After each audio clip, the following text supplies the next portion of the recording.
Diversifikasi atau konsentrasi. Hari ini kita akan membahas mana yang lebih cocok untuk investor pemula. Saya pasti sering dengar ini di sosial media dan juga di budaya investasi anak-anak remaja. Banyak orang yang selalu melakukan yang namanya all in atau mereka pusatkan semua capital yang mereka miliki ke satu aset. Dengan harapan apa? Aset tersebut mengalami kenaikan yang signifikan. Namun teman-teman harus paham bahwa di market itu ada yang namanya risiko. Risiko apa aja? Risiko misalkan aset ini tidak perform seperti yang kita inginkan. Atau aset ini perform tapi mungkin waktunya itu lama. Sehingga ada aset lain yang performnya itu jauh lebih bagus dan kita kehilangan yang namanya opportunity cost. Apa ini opportunity cost? Yaitu adalah suatu pilihan yang hilang ketika kita memilih suatu pilihan tertentu. Jadi teman-teman harus paham bahwa ketika kita berinvestasi dalam A misalkan, kita mengeliminasi potensi kita berinvestasi ke B atau uang kita mengalir ke B, ini kita eliminasi. Karena apa? Karena kita alokasikan semua duit kita ke A. Namun teman-teman harus paham, ketika A ini perform dan memperoleh return yang maksimal, oke, let's say 300%, dan B ini cenderung tidak perform atau turun, teman-teman harus paham, teman-teman di sini pasti merasa menang. Tapi gimana kalau skenario ini terbalik? Ada pilihan investasi aset A sama B, tapi teman-teman justru berinvestasi ke aset yang B, ya. Teman-teman malah kena 50% drawdown daripada potensi keuntungan 300%. Apakah hal itu sering terjadi? Jawabannya lebih dari sering. Ini terjadi setiap hari, setiap kali. Entah itu kamu investasi saham, entah itu kamu bikin portofolio kripto, kamu jual kok malah terbang, yang kamu hold kok malah minus 50%. Hal ini sangat sering sekali terjadi karena pada dasarnya di market itu saya selalu percaya satu hal, nobody knows anything. Even ketika kita udah bisa punya algo, kita melakukan yang namanya quantitative trading, kita pelajari harga historis di masa lalu, pola-pola pergerakan, dan kita menemukan suatu model terbaik, market is just market. Ada risiko-risiko yang mungkin teman-teman terima, dan ketika teman-teman menerima risiko tersebut, apa yang harus teman-teman lakukan? Itu adalah pertanyaan yang penting. Nah, lalu kita akan membahas pertama, yaitu adalah diversifikasi. Apa sih sebenarnya diversifikasi itu? Diversifikasi itu merupakan suatu istilah, merupakan suatu metode, merupakan suatu pendekatan di mana teman-teman membagi alokasi portofolio yang teman-teman miliki ke berbagai aset, ke beberapa aset, ke beberapa kelompok aset. Tujuannya apa? Melindungi teman-teman dari potensi risiko itu tadi. Misalkan nih ya, teman-teman memiliki uang 100 juta ya. Teman-teman akan melakukan diversifikasi nih ya. Kamu bisa membeli kurang lebih ya 20 aset dengan masing-masing aset itu weight-nya atau bobotnya di portofolio itu adalah 5 juta. Sehingga ketika ada yang jelek performanya, kamu akan terselamatkan. Kenapa? Karena pasti ada yang berhasil. Ada yang bisa perform. Dan yang perform itu akan menutup kerugian, kegagalan-kegagalan yang teman-teman miliki. Atau kegagalan yang teman-teman lakukan. Itulah mengapa kalau kita ngomong, Warren Buffett selalu bilang ya, don't put eggs in just one basket. Artinya apa? Kalau kamu punya telur ya, jangan kamu taruh ke dalam satu keranjang aja. Kalau keranjangnya tiba-tiba jatuh, keranjangnya tiba-tiba ketabrak sepeda ya, telur kamu akan hancur. Ada beberapa fungsi dan juga kegunaan dari teman-teman melakukan yang namanya diversifikasi. Pertama adalah mengurangi risiko spesifik. Misalkan nih, dari 20 pilihan ini, saya tanya ke kalian, apakah kalian tahu mana yang bakal jadi telur emas? Mana yang bakal perform? Mana altcoin yang bakal naik 100 kali, 10 kali? Mana saham yang bakal multi-bagger? Saya yakin jawabanmu itu tidak tahu. Sehingga kamu mengeliminasi risiko ketidaktahuan itu dengan melakukan yang namanya diversifikasi. Dan kedua, teman-teman meningkatkan stabilitas portofolio itu perlu. Kenapa? Kalau portofolio kamu sangat terkonsentrasi atau isinya sedikit, itu sangat mudah sekali kena goyangan di market. Apa itu maksudnya? Kalau kamu well diversified ya 20 aset seperti ini ya, ketika ada drawdown ya 20% misalkan di satu aset itu nggak serta-merta keseluruhan total capital kamu minus 20%. Nggak begitu. Kenapa? Karena 20% yang drawdown di sini ini hanya ada satu aset.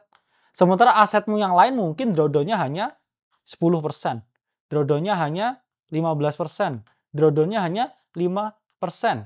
Ya, ini kita berjaga-jaga dengan suatu skenario yang brutal. Seperti apa? COVID-19. Ya. Ketika COVID-19 ya, itu aset-aset drop 20-50% dalam waktu 1 hari aja. Bayangkan kalau kamu all in ya, all in semesta ke dalam aset A gitu ya. Ketika dia drop 50%, kamu kehilangan total capital kamu ya, itu 50%. Bayangkan kamu punya duit itu duitnya hilang setengah dari 100 juta ya, ini 100 jutanya tinggal 50 juta ya. Ini kalau kamu all in semesta terus kena COVID-19 ya. Kamu akan kehilangan setengah duit yang kamu miliki. Dan ketiga ya, klise yaitu adalah melindungi nilai investasi. Ya jelas ya, diversifikasi karena ketidaktahuan itu secara otomatis investasi yang kamu lakukan itu lebih terlindungi dibandingkan apa? Dibandingkan ketika kamu hanya all in semesta dan berinvestasi ke satu aset aja. Nah, diversifikasi itu bisa banyak jenisnya. Pertama ya diversifikasi aset kelas. Kamu apa? Punya properti, kamu punya cryptocurrency, kamu punya saham, kamu punya reksadana, kamu punya obligasi. Itu artinya apa? Aset kamu tersebar ke berbagai instrumen-instrumen yang dia memiliki korelasi yang berbeda-beda juga. Oke? Dan yang kedua ya, kalau kamu berinvestasi, kamu bisa melakukan yang namanya diversifikasi sektor. Misalkan kamu investor saham, kamu bisa nih, oke saya juga invest di sektor teknologi karena growth-nya cepat. Saya juga bisa investasi di sektor keuangan, di sektor consumer goods dan lain sebagainya. Ya, itu salah satu bentuk dari diversifikasi. Kemudian ada diversifikasi geografis, tapi saya kasih tahu kalau duit kamu nggak triliun-triliunan ya, 5-10 T ya, dalam Indo ini masih menarik ya. Tapi kalau udah lebih dari 5-10 T ya, itu luar negeri juga opsi ya yang bisa teman-teman pertimbangkan. Tapi kalau kamu belum di 5-10 T ya, jangan berinvestasi ke luar negeri karena tidak worth it. Kenapa? Pajaknya juga gede ya, banyak sekali hal-hal yang harus teman-teman perhatiin. Ya itulah mengapa ya teman-teman harus sangat hati-hati. Oke. Selanjutnya diversifikasi waktu, kadang menyebar pembelian aset itu juga masuk akal. Kita juga ngomong itu dengan metode yang namanya adalah DCA ya. Nah, ketika kamu DCA, kamu melakukan pembelian ke setiap titik yang ada di market. Harapannya apa? Ya kamu ketika di rata-rata ya, average buy-mu itu masih lebih oke. Karena apa? Karena orang yang mencoba ya timing market secara ekstrim buy and sell itu juga relatif lebih sulit dibandingkan apa? Dibandingkan dengan kamu hanya melakukan yang namanya DCA ya atau dollar cost average. DCA itu salah satu bentuk dari diversifikasi waktu ya.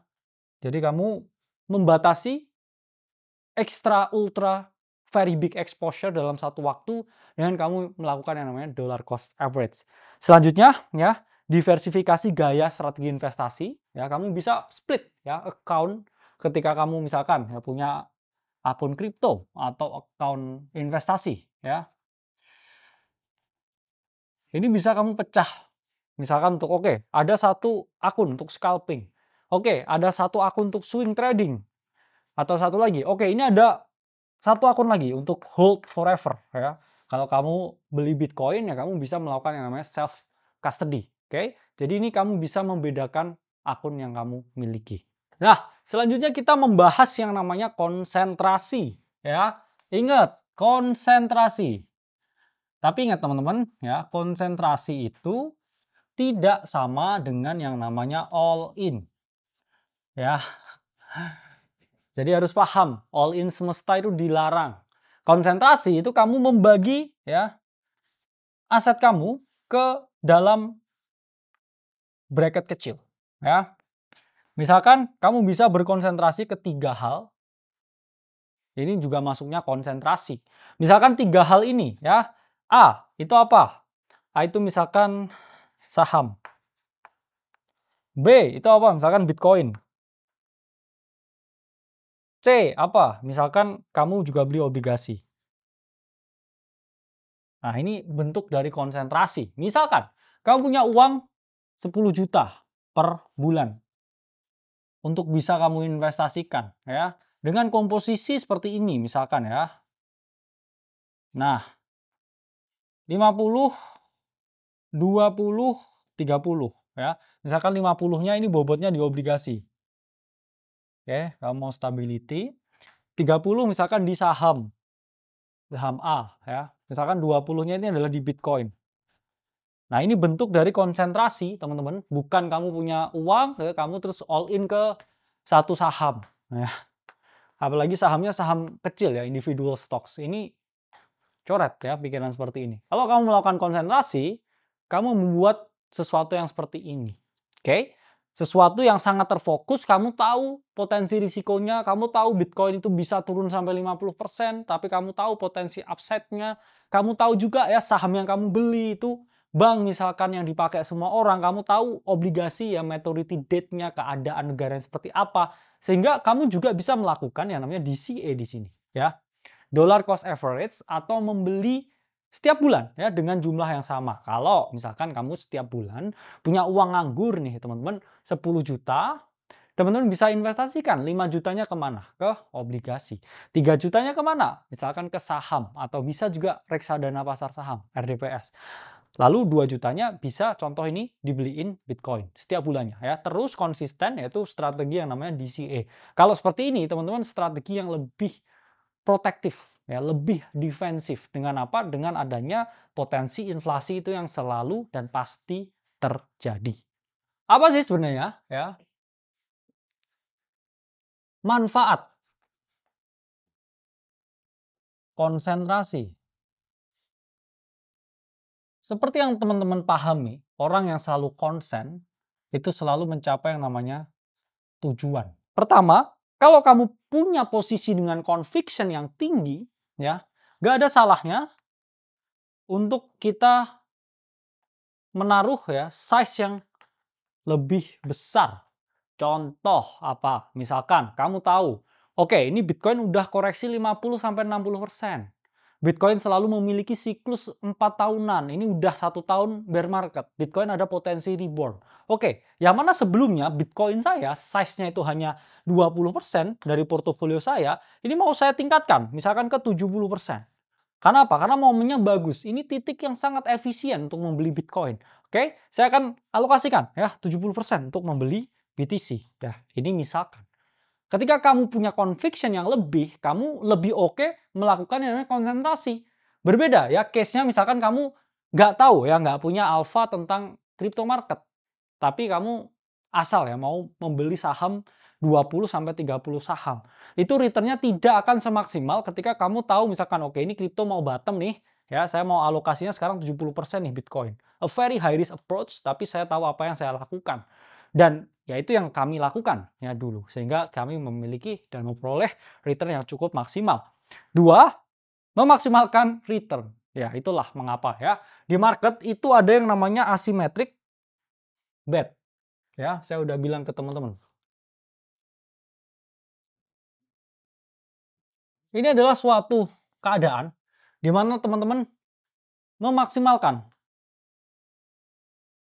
return, meminimalkan, ya, risiko. Ini adalah konsep dari asymmetric bet.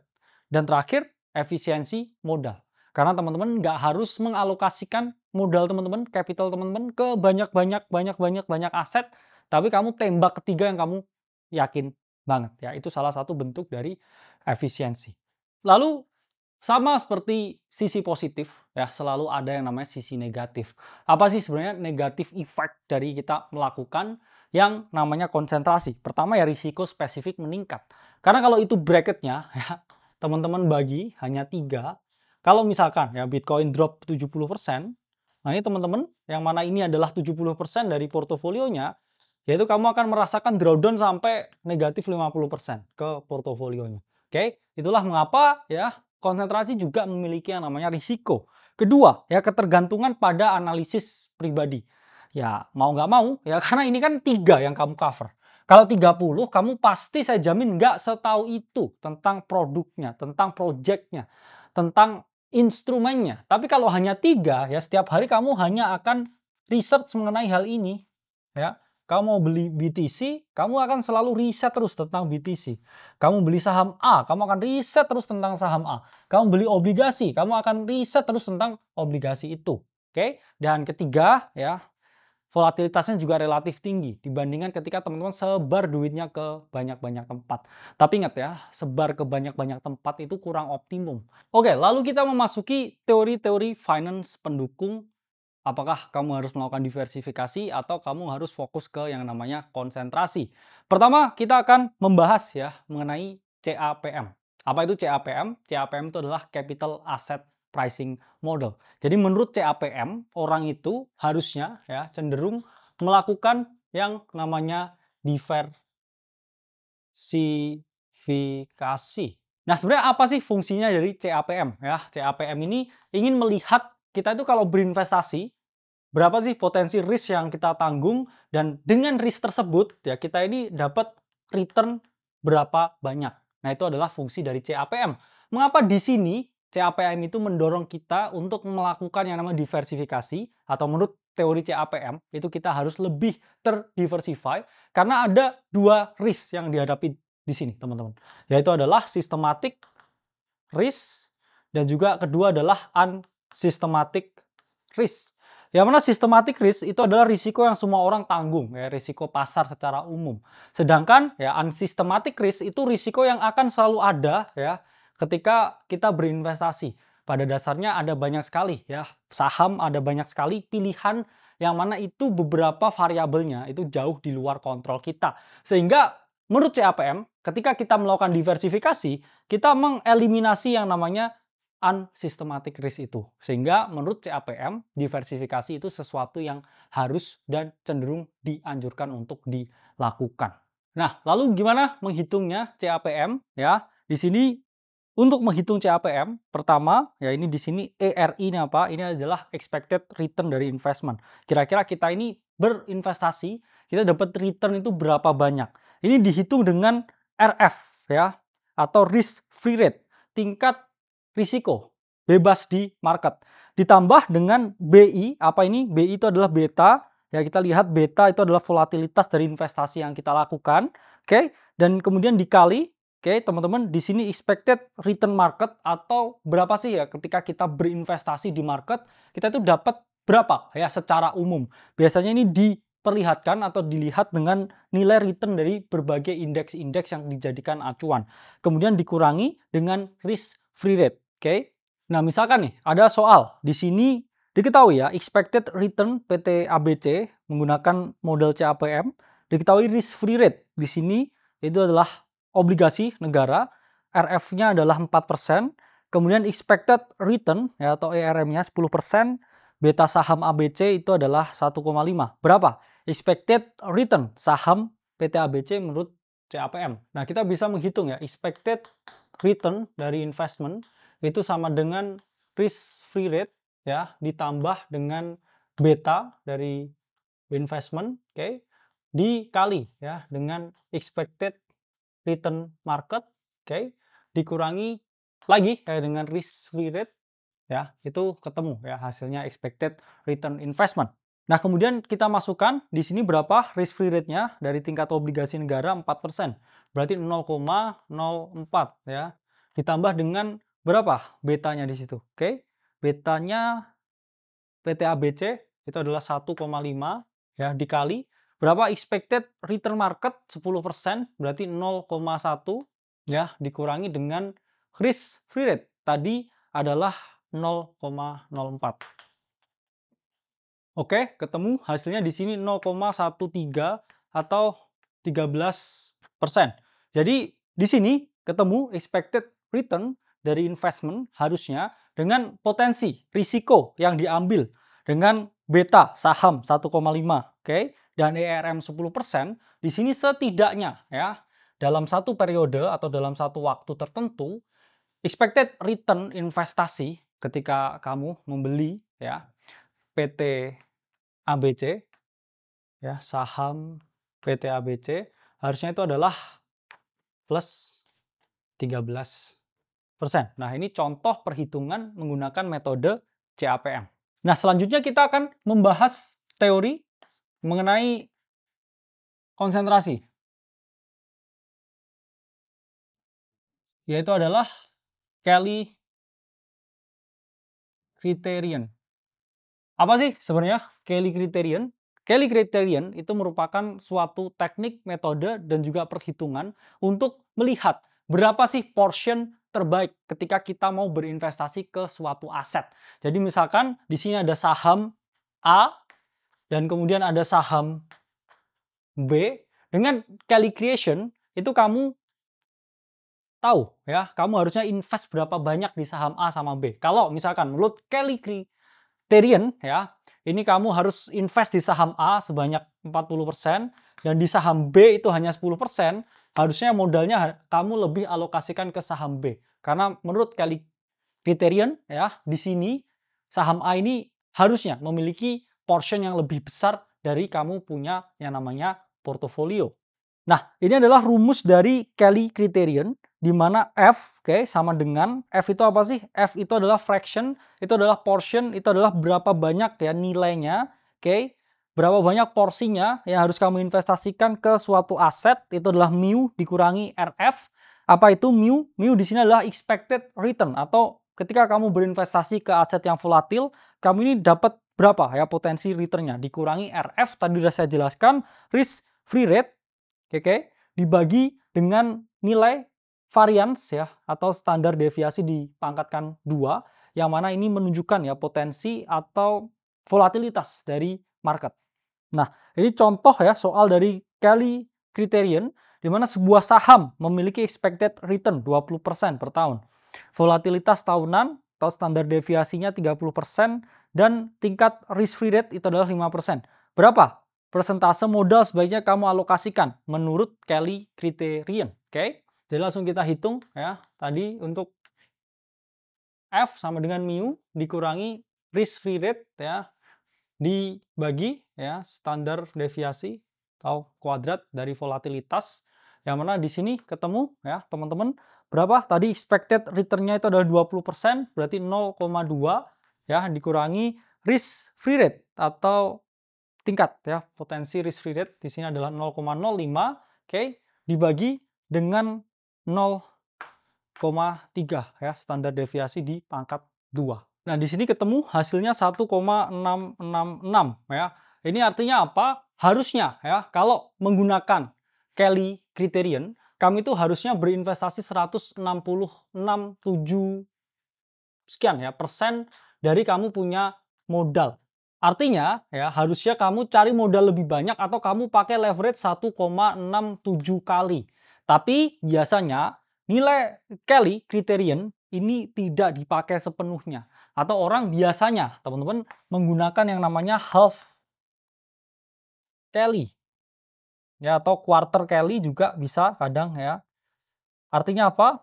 Artinya mereka pakai ya nilai setengah dari Kelly-nya ini. Kalau misalkan di sini oke itu adalah 166%, berarti half Kelly kamu bisa pakai 80% ya. Atau kamu pakai quarter atau 0,25-nya yaitu berarti sekitar 40%. Kalau kamu pakai half Kelly dengan contoh ya, ini soalnya di sini apa ini? Soalnya tadi ada saham ya, dengan expected return dia bisa dapetin 20%, volatilitas tahunan 30%, risk free rate-nya itu 5%, harusnya saham itu adalah 80% dari portofolio yang kamu miliki. Misalkan ada skenario saham itu, ya berarti kamu harusnya ya 80 juta weight-nya dari kamu punya uang 100 juta. Itu adalah contoh penerapan dari Kelly Criterion. Oke, kita ngomongin mengenai diversifikasi, ngomongin mengenai konsentrasi, kita juga harus bahas juga ya implementasi dan juga penerapan. Oke, hedge fund dunia. Kira-kira kayak Ray Dalio CS ini gimana sih caranya mereka? Apakah mereka konsentrasi atau mereka diversifikasi ekstrim? Oke. Nah, oke, pertama kita akan bahas ya Bridgewater Associates. Ini didirikan oleh Ray Dalio di mana waktu itu ya di tahun 1996, oke, Ray Dalio itu menerangkan, menjelaskan konsep yang namanya all season.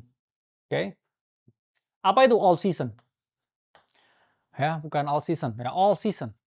Nah, jadi all season itu merupakan suatu konsep di mana Ray Dalio ini pengen keadaan apapun. Ekonomi lagi bagus, ekonomi jelek, krisis, perang dunia, saya tetap perform. Ya, at least tidaknya saya nggak rugi-rugi banget. Karena dulu teman-teman harus paham, Ray Dalio ketika awal-awal memulai hedge fund-nya, dia bangkrut dan bahkan sempat tinggal di rumah bapaknya ya waktu itu. Dan ini merupakan suatu konsep yang menjembatani ya suatu konsep yang bernama risk parity. Apa sih sebenarnya risk parity itu? Ya, sesuai dengan konsepnya, Ray Dalio itu melihat bahwa beberapa aset itu memiliki risiko yang tidak sama. Ya, misalkan ada 3 bucket nih, saham, okay, obligasi, sama kripto. Ya, Ray Dalio akan melihat kripto ini ultra high risk. Dia akan melihat obligasi ini moderate. Dia akan melihat saham ini high risk. Nah, karena dia melihat ya saham, obligasi, kripto ini memiliki volatilitas yang berbeda-beda dan risiko yang berbeda-beda, akhirnya dia justru seperti ini mikirnya. Karena kripto ini ultra high risk, bobotnya malah yang paling kecil di portofolionya. Kalau sesuai dengan konsep risk parity-nya dari Dalio ya. Saham high risk 30%, oke. Berarti ya, obligasi ini adalah sekitar 60%. Oke. Dan di sini ya, kalau kita lihat contohnya dari CMC market, di sini ketahuan ya ekspektasi market ini naik atau turun itu dengan ya kita bedain ya. Kalau naik, oke, dia akan lebih banyak ya porsi di atas ya, growth, equities, commodity, etc. Kalau ada inflation ya, tapi ekspektasi market rising, dia juga akan membangun komposisi seperti ini ya. Jadi ini suatu petuah juga, pedoman juga ya kalau kita itu harus melihat sesuatu itu dengan risiko yang berbeda-beda. Ya make sense ya. Ini contohnya kalau kamu melihat ya risiko orang main olahraga golf ya itu pasti risikonya lebih kecil ya, daripada orang yang MotoGP ya. Jadi konsepnya seperti itu. Nah, selanjutnya Ray Dalio itu juga menjelaskan ya konsep yang namanya Holy Grail of Investing. Jadi Holy Grail of Investing, oke, itu merupakan suatu konsep dari Ray Dalio yang mana beliau ini ya memilih ya teman-teman 15 aset yang saling tidak terkorelasi ya. Jadi di sini dia milih nih ya. Ada 15 aset, dia harap itu dia tidak ada korelasi ya satu sama lain. Ya. Kalau misalkan ini asetnya, ini ada korelasi, dia lihat itu risiko yang tinggi. Contoh apa? Misalkan oke, saya membeli S&P 500, juga ada Bitcoin. Tapi S&P 500 ternyata kalau teman-teman lihat ya ini memang faktanya begitu, kamu lihat chartnya, itu korelasinya tuh selalu positif dengan Bitcoin ya. Sehingga apa? Kalau misalkan tiba-tiba S&P ini drop, ya Bitcoin drop, kamu pegang dua barang, S&P sama Bitcoin itu sama-sama dropnya, yaitu bukan Holy Grail of Investing. Itulah mengapa kadang Ray Dalio yang mencari aset-aset ini itu ada di Indonesia, ya, ada di India, ada di Malaysia. Karena apa? Karena untuk mencari misalkan ada 15 aset ya, misalkan satu indeks dari negara berkembang. Itu dia harusnya indeksnya itu tidak ada kaitannya dengan S&P 500. Harusnya itu tidak berkaitan dengan emas. Oke? Kalau emas sama Bitcoin memang tidak terlalu berkaitan. Jadi mungkin bisa kamu pilih nih di sini. Jadi paham ya konsep dari Holy Grail of Investing. Jadi Ray Dalio itu nggak mau kalau satu aset sama satunya itu saling terkorelasi. Nanti kalau turun semua dia wah pusing ya. Itulah mengapa dia itu selalu memiliki prinsip ya.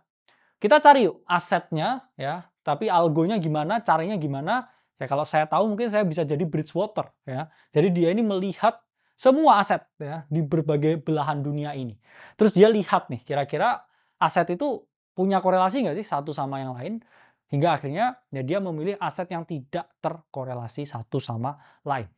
Nah, kemudian ada Renaissance teknologi yang mana ini full yang merupakan kuantitatif hedge fund. Ini adalah kuantitatif hedge fund yang didirikan oleh Jim Simmons dari tahun 80-an dengan return ya rata-rata 66% per tahun ya. Bahkan kalau teman-teman lihat Warren Buffett kalah ya dengan Jim Simmons ya. Beliau ini merupakan seorang jenius ya, ahli matematika dan udah mendirikan ya fund-nya ini lebih dari 30 tahun ya. Jadi Medallion ini memiliki ya banyak kombinasi model dan melakukan yang namanya ultra diversification. Apa itu ultra diversification? Jadi dia melakukan ya, tapi ini strategi yang cocok banget ya untuk hedge fund ya. Jadi ada banyak sekali aset ya yang dia investasikan ya biasanya 5 sampai 10. Nah, kemudian dari posisi-posisi ini ya masing-masing dari pair ya masing-masing dari asetnya ini dia akan trade ratusan sampai ribuan kali. Untuk apa? Dia akan mengeksploitasi nih ya ada aset ini, oke ketemu modelnya, oke kita akan lakukan 1000 kali trade di aset tersebut. Dan endingnya ya dia memiliki tingkat ya potensi risiko yang paling kecil. Jadi Jim Simmons ya itu meskipun ya 66% rata-rata setahun, tapi dengan aset-aset lain ya contohnya cara mainnya Buffett yang dia bisa kepukul puluhan persen itu sangat berbeda. Bahkan risiko ya dari Renaissance itu mendekati 0%. Artinya apa? Dia sangat cerdas ya membuat suatu algoritma yang untuk mengeksploitasi suatu pair dengan likuiditas tinggi ya relatif terdiversifikasi ya 5 sampai 10. Tapi 5 sampai 10 aset yang dia trade ya atau pairs ini dia eksploitasi semaksimal mungkin. Misalkan 5 dari 10 ini adalah satu. Misalkan 5 ya. SPX ya. Kemudian Nasdaq. Kemudian GLD ya. Kemudian ada misalkan BTC. Mungkin yang terakhir Apple. Nah, dia dari 5 ini, oke, dalam periode yang ditentukan, dia bisa trade S&P itu 1000 kali. Bisa trade Nasdaq 4000 kali, ya. BTC 5000 kali. Oke. Kemudian GLD 3000 kali gitu contoh ya dan seterusnya. Jadi dia bisa memanfaatkan ya pair 5 sampai 10 itu sebaik mungkin. Karena apa? Ya, dia semakin ya sedikit yang di-cover dan saya tahu juga ya Jim Simmons itu juga never seek outside capital, tapi dia mencari ya matematikawan ya atau ahli matematika yang sangat jenius dikumpulkan dan yuk kita kalahin market bareng-bareng ya menggunakan model matematika. Inilah mengapa ya teman-teman kalau kita lihat ya Medallion Fund itu relatif tinggi ya mengalahkan S&P 500 dan Renaissance itu menerapkan konsep yang disebut law of active management. Jadi mereka ini kalau udah yakin ya dengan suatu model tertentu, number of bets atau jumlah trade yang dilakukan oleh Medallion itu akan semakin ditinggikan. Misalkan di sini dia udah menemukan model yang terbaik di Bitcoin ya. Dia akan trade Bitcoin itu 5000 kali. Kayak S&P mungkin hanya 1000, Nasdaq hanya 4000. Karena apa? Karena dia sangat conviction dengan BTC di sini hingga akhirnya dia gunakan ya atau trade pair tersebut dengan sangat signifikan atau trade ya pair tersebut dengan kuantitas trade yang sangat banyak. Jadi teman-teman, kalian pasti di sini udah memahami mengenai diversifikasi versus konsentrasi. Intinya ya, sesuaikan lagi dengan risk profile kalian, oke? Tapi untuk pemula, ya ini sebenarnya diversifikasi memang jauh lebih masuk akal karena cenderung menghindari yang namanya risiko. Tapi kalau you know what you're doing, ya konsentrasi dengan aset yang tepat, itu bisa memberikan return yang lebih maksimal. Jadi jawabannya nggak ada mana yang lebih mending, itu tergantung dengan strategi kalian, pendekatan kalian, dan juga ritme di market dengan kehidupan kalian asli. Jadi semoga video ini bermanfaat, sampai berjumpa di video selanjutnya.